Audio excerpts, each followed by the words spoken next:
station 1, here we are with eye tracking. This will be done in the classroom. Go ahead and demonstrate. Number 1 in the classroom. So they'll move the expo marker. They're tracking the top of the pen, and they'll go sideways, go up and down. And you see Matthew's doing a great job. He's just tracking with his eyes, and he's not moving his head. He's just following it with his eyeballs, and that's what we want to see, tracking with your eyeballs. So tell us, why do you think we should do this? What does this help? What is the benefit? To increase ocular control, provides fluidity in reading and tracking of digits in math. Great. So it's a great strengthener in helping with handwriting as well, and writing those math numbers, transferring oftentimes from board to paper. Great. All right, now let's move on. This is when they will be leaving the classroom, and I numbered this number 1. You guys will all do this, and we're gonna rotate.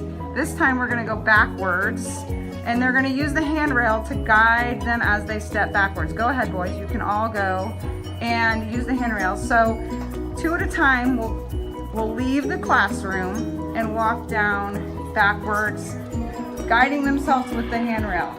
Some of the time they'll walk sideways down and they'll rotate.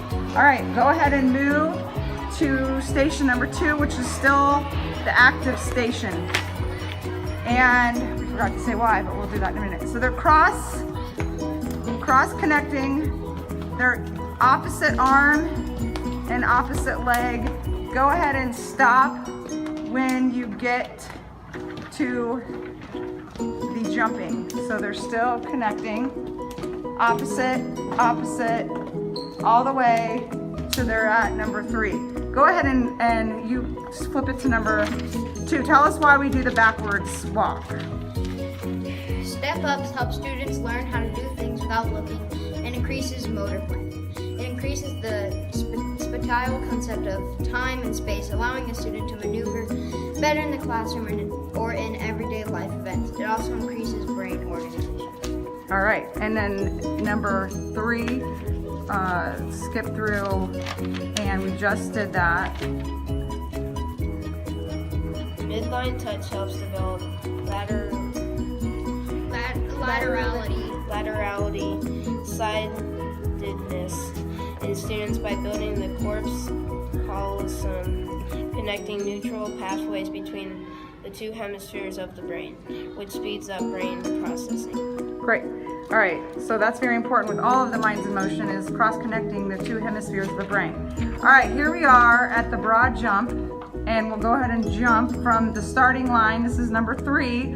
This is the last station before you enter the gym. So they're gonna try to reach one of the lines and just doing a standing long jump. Go ahead. Pretty good, nice work. And each time they can try for a further line, and we can keep increasing these as we go. Awesome. So why do we do the broad jump here? This exercise perfects students' reaction times in problem solving, response time in general, and in judging distances. Great. Okay, going on into the gym, working our way the rest of the way, all the way up to 10 stations. We'll be in the gym, and I am gonna get a better view of you. So from here, you have number 4. So they'll start right when they enter the gym, power skip. So opposite arm, opposite leg reaches up. Very nice. Opposite arm, opposite leg, all the way. So stop there a minute, I'll get you in a minute. Why do we power skip? This exercise enhances motor planning in students, increasing their learning capabilities and developing essential automaticity of brain and body. And if a student has to think through a task first instead of performing it automatically, extra energy is expended to accomplish each task. Very good. Okay, now we have the balancing act. And this is number 5, and here is the label. So they'll be coming in, skipping, and right to the balance. Go ahead, and they're gonna do 3 catches. They're gonna try to rotate hands when they catch. Don't throw it very high, just a little bit above your head. And you wanna be balancing in the center, Sam. Keep it standing, there you go, right in the center. So you don't wanna be leaning on one side or the other. You've got 2 things going on. All right, Emery, tell us why we're doing this. Balance board is key in ensuring students' proprioceptive, visual, and vestibular systems are intact to allow for maximum mental processing. Following an object with your eyes develops fine motor control by helping coordinate eyes and hands, visual motor control, providing board to seat work and computer work. Good. All right, now to the trampoline, or the rebounders. So we have 2 here, and there will be 2 going at a time. So go ahead and show us, remember 1, 2, airplane, pencil, good.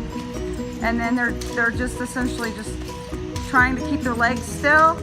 And can you read why we do this for me? Good. And then we get to the rebounder. The rebounder works on the laterality, which helps to teach students in terms of body language and brain hyperbaric processing the difference between left and right. Key to not turning letters around and not perceiving letters, words, numbers backwards. All right, so helps with writing, handwriting, and not doing things backwards when writing. Okay, 7. So we're going, trying to get every square, working on some agility, coordination. Good job, boys. And we'll keep rotating how we move through this ladder. And we'll go all the way down. So this is a great exercise, great for sports performance too. And probably a lot of kids have done this in volleyball training, soccer training, football training.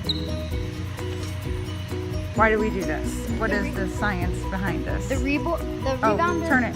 No, one more. Agility ladder incorporates components of learning, focus, balance, and coordination.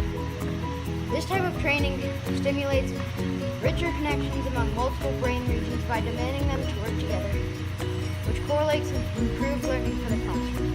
Good. All right. Now, for this, I tell the students the balance beam is only inches off the ground, but we're pretending it's higher up. So I want them to really get their arms out and look up at that exit sign as they walk across. As they walk across. Keep your arms all the way out, exaggerate it as if it were off the ground. Good. And then let's do number 9 and go ahead and get all the way through. Oh, no, don't kick up right away here. Be safe about it. All right, so we're gonna walk up the wall, not do the handstand. That'll come. So let's walk up the wall, and we're gonna pause and count to 5 as you walk up the wall.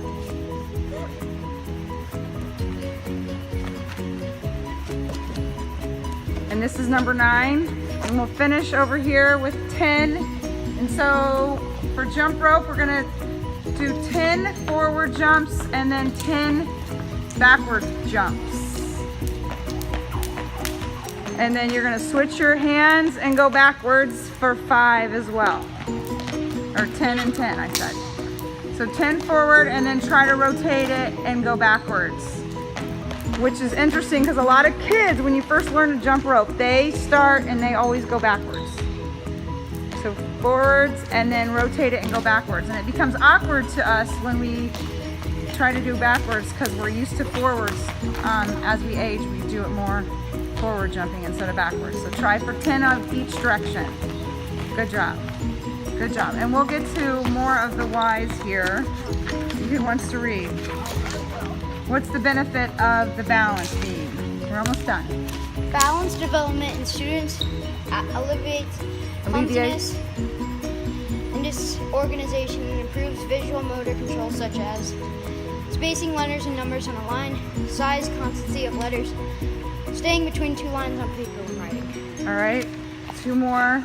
Number 9, who's going for it? And then Matthew, you can do the last one. Number 9 was the getting upside down.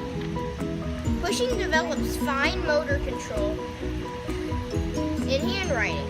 It also develops the ability to focus eyes on a sentence on the chalkboard as one continues to copy words on paper while seated at